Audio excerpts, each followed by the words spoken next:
You gotta rise up. You gotta make your dreams a reality and live a damn masterpiece. You know this. My confidence when I speak now, just like this interview, the amount of preparation you've done for this is more than anyone who's interviewed me, right? And so the separation is in the preparation. Like, I have to be prepared. I have to know what I'm going to talk about. And so that second time, I knew every single thing I was going to say. I didn't do great, but I did what I said I was going to do. I got up and I did it. I got up and I delivered. And I'll just be candid with you. I liked the feeling eventually that I affected somebody. I liked the feeling that, maybe the first time I spoke, I didn't affect anybody. That second time, maybe there were 40 people and maybe one person I helped. And I had this very weird capacity now to focus on the ones I help. I actually focus. If I speak to 50,000 people, there's gotta be 3,000 people there who think I suck. There has to be. There's at least 30, right? There's someone who does. And if I obsessed over those 30 people, that's what made me nervous. I was obsessed with just basically reaching somebody. So the irony was, the beginning of my speaking career, it was my anxiety and fear of it that was what was inspiring about me.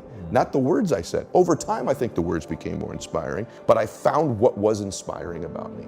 When you're pursuing success, you have to make sure that you are constantly trying to be the best version of yourself every single day. You should wake up and try to be better than you were the day before and find something that you can always improve. And it doesn't have to be these huge, massive leaps of improvement, but just something here and there every single day so that you're constantly getting better and you're learning about yourself and you're growing and you're maturing in ways that are going to benefit you and your life path to success. So many people claim they want to achieve their goals and they want to be successful, but they never actually go out there and do it. So you need to make sure that you're challenging yourself to be the person who's going to go out and do it and get it done and eventually become successful. Because one of the hardest things you can do is start your goals. A lot of people claim they want to do it, but they just talk the talk and they don't ever walk the walk. So you need to be one of those few people that actually has the guts and the nerves to go out there and do what makes them happy and makes them want to be better than they were yesterday. Now it's going to be challenging and you're going to go through a lot of ups and downs along the way, and failure will present itself, but once it does, you need to embrace it and use it to the best of your advantage. Because every failure is a new opportunity to learn something about whatever it is that you're pursuing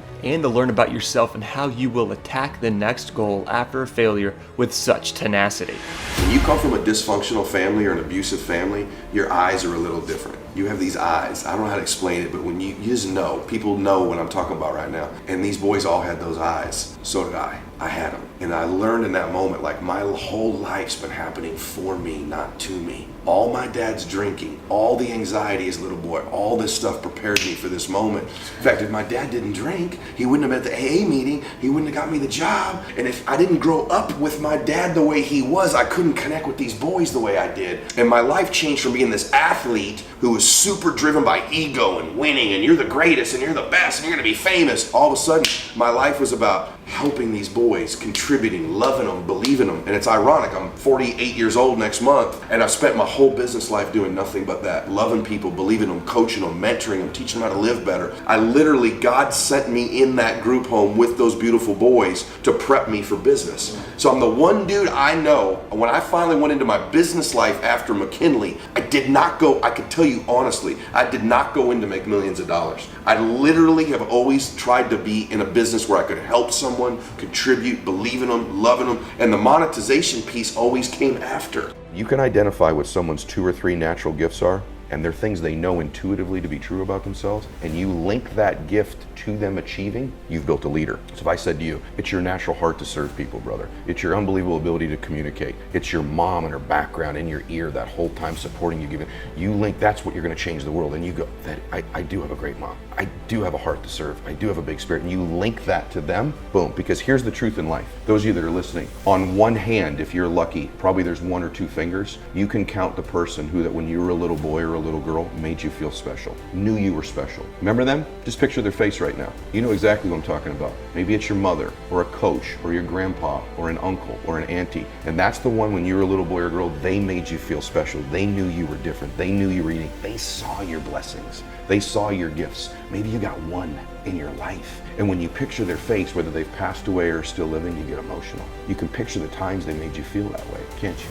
Let's talk first of all about getting laser focused. And I mean this as your friend. I mean this talking to myself too. I always cover things that make me better, things that I struggle with. But I gotta tell you, I think there's a different level for you. I mean, I think there's a different level for you to get obsessed, crazy, laser focus. I say all the time, our obsessions become our possessions, but we won't possess them if we're not truly obsessed. I bet there's been a person in your life you've been obsessed with. If you're over 20 years old, listen to this, more than likely you've had somebody you were pretty obsessed with, haven't you? That you wanted in your life, you wanted to date, you wanted as a girlfriend or a boyfriend or a significant other. How many times a day did you think about them? How many times a day did they distract you from what you were doing with just the thought of them? In other words, this is what I want you to understand. When you're laser obsessed focused, your obsession distracts you from what you're currently doing, not the other way around. You're not really obsessed with it if you're easily distracted from it. This is so important. You right now can test whether it's your obsession with whether it distracts you constantly.